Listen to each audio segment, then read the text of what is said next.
কখনো কখনো একটি হত্যাকাণ্ড শুধু অপরাধের খবর থাকে না, হয়ে ওঠে সময়ের রাজনৈতিক প্রশ্নচিহ্ন। মধ্যমগ্রামে গুলি বর্ষণে নিহত হন শুভেন্দু অধিকারীর ঘনিষ্ঠ সহকারী চন্দ্রনাথ রথ, যা রাজ্য জুড়ে তীব্র আলোড়ন তোলে। বাইকে করে আসা দুই আততায়ী খুব কাছ থেকে লক্ষ্য করে এলো পাথাড়ি গুলি চালিয়ে ঘটনাস্থল থেকে পালিয়ে যায়।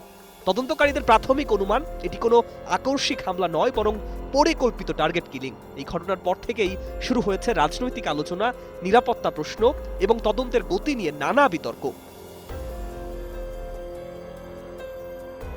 এখন সবচেয়ে বড় প্রশ্ন একটাই, এই হত্যাকাণ্ডের পেছনে কাদের হাত রয়েছে? ঘটনার পরপরই রাজ্য পুলিশ এসআইটি গঠন করে তদন্ত শুরু করে এবং প্রযুক্তিগত প্রমাণ সংগ্রহে নামে। উত্তরপ্রদেশ ও বক্সার থেকে ৩ জন শুটারকে গ্রেপ্তার করা হয়, যাদের ভাড়াটে খুনের সঙ্গে যোগসূত্রের সন্দেহ রয়েছে। তাদের জিজ্ঞাসাবাদে একটি সংগঠিত অপরাধ চক্রের ইঙ্গিত মিললেও মূল নির্দেশদাতার পরিচয় এখনো অজানা। সিসিটিভি ফুটেজ, কল ডিটেইলস এবং মোবাইল লোকেশন ট্র্যাকিং এর মাধ্যমে তদন্ত এগিয়ে নেওয়া হচ্ছে। পরে মামলার গুরুত্ব বিবেচনায় সিবিআই তদন্ত ভার গ্রহণ করে নতুন করে ফাইল খোলে। তবে এখনো পর্যন্ত কোনো চূড়ান্ত চার্জশিট বা আনুষ্ঠানিক সিদ্ধান্ত সামনে আসেনি। এই ঘটনার কয়েকদিন পরই পূর্ব মেদিনীপুরের চণ্ডীপুরে চন্দ্রনাথ রথের শ্রাদ্ধা অনুষ্ঠান অনুষ্ঠিত হয়। সেখানে উপস্থিত হন শুভেন্দু অধিকারী, যিনি পরিবারের সঙ্গে কথা বলেন এবং নিহতের ছবিতে মাল্যদান করেন।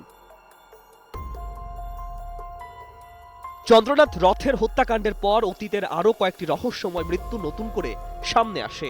2013 সালে প্রদীপ ঝার মৃত্যু, 2018 সালে দেহরক্ষী শুভব্রত চক্রবর্তীর মৃত্যু এবং 2021 সালে পুলক লাহিড়ীর রহস্যময় মৃত্যু। এই 3টি ঘটনা আবার আলোচনায় উঠে আসে। প্রতিটি ঘটনায় বিভিন্ন সময়ে ঘটলেও এর পূর্ণাঙ্গ তদন্ত ও সমাধান আজও প্রকাশ্যে আসেনি। এই 4টি ঘটনার মধ্যে কোনো যোগসূত্র আছে কিনা তা নিয়ে এখন রাজনৈতিক মহলে নতুন করে প্রশ্ন উঠছে। তবে তদন্তকারীরা এখনো কোনো সরাসরি সংযোগ প্রমাণ করতে পারেনি। ফলে রহস্য আরো গভীর হচ্ছে এবং জনমনে সন্দেহ বাড়ছে। সব মিলিয়ে তদন্ত এখন এমন এক জায়গায় দাঁড়িয়ে যেখানে কিছু গ্রেপ্তার হলেও মূল পরিকল্পনাকারী এখনো অধরা। এটি কি শুধুই ভাড়াটে খুন, নাকি এর পেছনে আরো বড় কোনো নেটওয়ার্ক কাজ করছে তা এখনো স্পষ্ট নয়।